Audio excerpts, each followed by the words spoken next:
Shalom, selamat pagi Bapak Ibu, Saudara-saudari yang terkasih di dalam Tuhan kita Yesus Kristus. Sungguh sukacita yang besar pagi hari ini kembali kita bisa merasakan sejuknya udara pagi, karunia dari Tuhan kita Yesus Kristus. Sebelum kita memulai aktivitas dan kegiatan kita pagi hari ini, kita mau bersyukur kepada Tuhan, mau membaca firman Tuhan dan merenungkannya bersama-sama. Kita berdoa. Terima kasih Allah Bapa di surga, kami kembali bersyukur Bapa, pagi hari ini kami bisa terbangun dengan tubuh yang sehat. Terima kasih Tuhan sudah menyertai istirahat kami malam tadi. Sekarang sebelum kami memulai segala aktivitas ataupun kegiatan kami ingin membaca firman Tuhan dan ingin merenungkannya. Tuhan, biarlah firman-Mu ini dapat tertanam dalam hati kami dan dapat kami aplikasikan dalam kehidupan kami ke depan. Ini doa kami. Dalam nama anak Yesus Kristus kami sudah berdoa. Amin. Pembacaan kita pagi hari ini terambil dari kitab Wahyu pasal ke-14 ayat 14 sampai 20. Wahyu 14 ayat 14 sampai 20. Firman Tuhan berbunyi demikian. Dan aku melihat sesungguhnya ada suatu awan putih, dan di atas awan itu duduk seorang seperti anak manusia dengan sebuah mahkota emas di atas kepalanya dan sebilah sabit tajam di tangannya. Maka keluarlah seorang malaikat lain dari bait suci, dan ia berseru dengan suara nyaring kepada dia yang duduk di atas awan itu. Ayunkanlah sabitmu itu dan tuailah, karena sudah tiba saatnya untuk menuai, sebab tuaian di bumi sudah masak. Dan ia yang duduk di atas awan itu mengayunkan sabitnya ke atas bumi, dan bumi pun dituailah. Dan seorang malaikat lain keluar dari bait suci yang di surga, juga padanya ada sebilah sabit tajam. Dan seorang malaikat lain datang dari mesbah. Ia berkuasa atas api, dan ia berseru dengan suara nyaring kepada malaikat yang memegang sabit tajam itu. Katanya, ayunkanlah sabitmu yang tajam itu dan potonglah buah-buah pohon anggur di bumi, karena buahnya sudah masak. Lalu malaikat itu mengayunkan sabitnya ke atas bumi dan memotong buah pohon anggur di bumi dan melemparkannya ke dalam kilangan besar, yaitu murka Allah. Dan buah-buah anggur itu dikilang di luar kota, dan dari kilangan itu mengalir darah, tingginya sampai ke kekang kuda dan jauhnya 200 mil.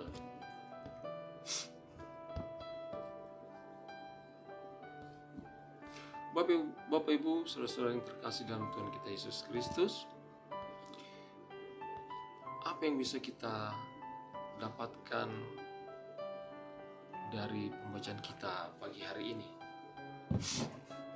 Adapun pembacaan kita pagi hari ini tuh diberi tema tuaian sudah masak. Matasakmo pepareanmo. Biasanya seorang petani pasti sangat berharap bahwa hasil jerih payahnya akan memberikan hasil yang maksimal. Namun, betapa kecewanya seorang petani ketika musim panen tiba dan melihat hasilnya jauh dari apa yang diharapkan.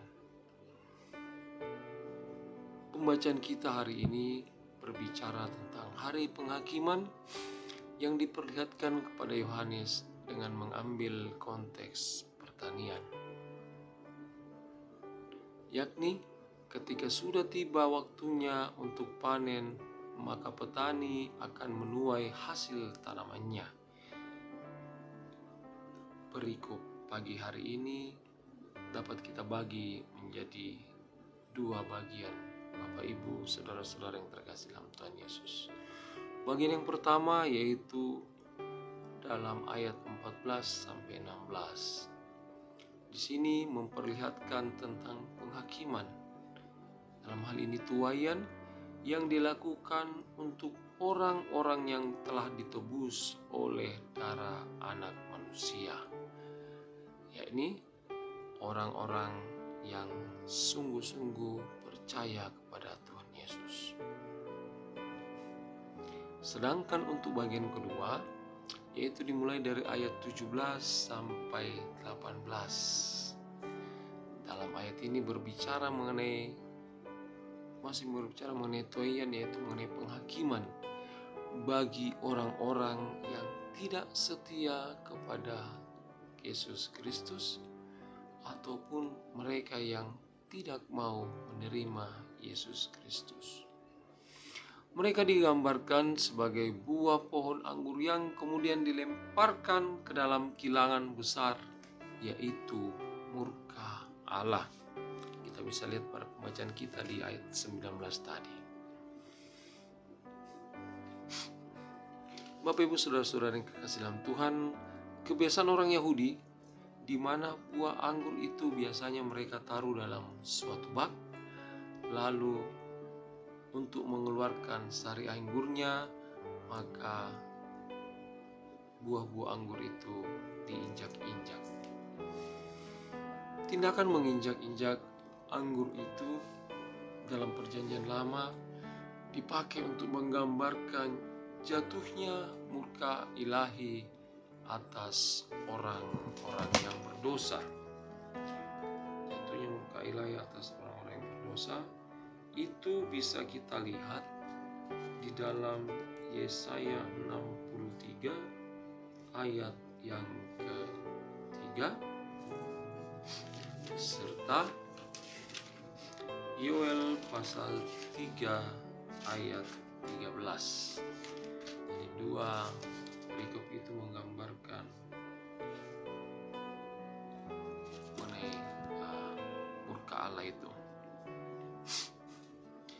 Wahyu kepada Yohanes ini sengaja disampaikan dengan tujuan untuk meyakinkan orang Kristen pada waktu itu dan juga kita pada saat ini bahwa hari penghakiman adalah hal yang pasti akan terjadi. Pada waktu itu setiap orang akan dihakimi menurut iman dan perbuatan masing-masing. Kita bisa juga lihat perbandingan hal ini itu dengan perumpamaan tentang 5 gadis yang bijaksana dan 5 gadis yang bodoh yang terambil dalam kitab Matius 25 ayat 1 sampai 13. Nah, Bapak Ibu, saudara-saudari yang terkasih dalam Tuhan kita Yesus Kristus, marilah kita mengintrospeksi diri kita masing-masing. Kita melihat di kelompok manakah kita berada. Apakah kita di kelompok pertama, orang yang setia kepada Tuhan, atau kita berada di kelompok yang kedua, orang yang tidak setia dan menolak Tuhan Yesus. Demikianlah renungan kita pagi hari ini. Terpujilah Kristus. Amin. Kita berdoa. Terima kasih Allah Bapa di surga. Pagi hari ini kami sudah membaca firman Tuhan. Kami sudah merenungkannya bersama. Bapa, biarlah firman ini termeterai dalam hati kami, mengambil bagian, tinggal di dalam, dan bisa kami aplikasikan dalam kehidupan kami. Bapa, ajarlah kami untuk menjadi anak-anak yang setia kepadamu. Terima kasih juga Bapa, kami berdoa buat saudara-saudara kami yang hari ini berulang tahun, kelahiran ataupun ulang tahun pernikahan atau mengalami berkat-berkat yang lain. Terima kasih buat sukacita itu Tuhan. Biarlah dalam sukacita itu senantiasa menaikkan pujian dan hormat demi nama-Mu. Kami juga berdoa Tuhan, kalau mungkin hari ini ada saudara-saudara kami yang dalam kelemahan tubuh, Tuhan hadirlah di sana, berikanlah kesembuhan bagi mereka Tuhan. Berkatilah obat-obatan yang mereka minum, makanan serta minuman, para medis ataupun perawatan keluarga.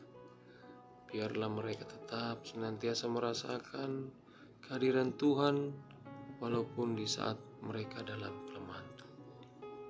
Dan kami percaya Tuhan akan memberikan kesembuhan menurut waktu yang Tuhan sudah tentukan sendiri.